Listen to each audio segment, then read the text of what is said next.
नमस्कार शेतकरी मित्रांनो, तर कलिंगडाचं उत्पादन कसं आपलं वाढणार आहे हे कसं ओळखायचं हे तुम्हाला एक थोडक्यात सांगतो. आज प्लॉट माझा बघितला तर साधारण 45 दिवसाचा प्लॉट आहे.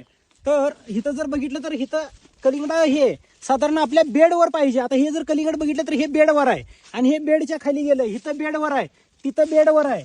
आणि ही जी कलिंगड आहेत ही सगळे काय आहेत, आपली बेडवर आहेत.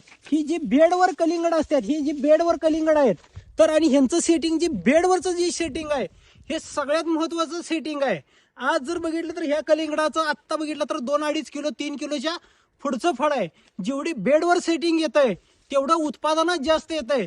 आणि जेवढं सेटिंग हे बेडच्या खाली जात आहे, जसं आता हे आता बेडवर आहे हे आता बेडच्या खाली आलंय, तर हे काय होतंय, उत्पादनात घटतंय. का घटतंय तर ह्याचं सेटिंग पुढे गेले असतंय आणि सेटिंगच्या पुढं कलिंगडीच्या पुढं पानं कमी असतात, त्यामुळे थोडंसं वजनात घटतंय. म्हणताना कलिंगडाचं आपले सेटिंग हे बेडवरच पाहिजे. जेवढं बेडवर जास्त सेटिंग तेवढं आपल्याला उत्पादन जास्त. हे एक गणित आहे. धन्यवाद.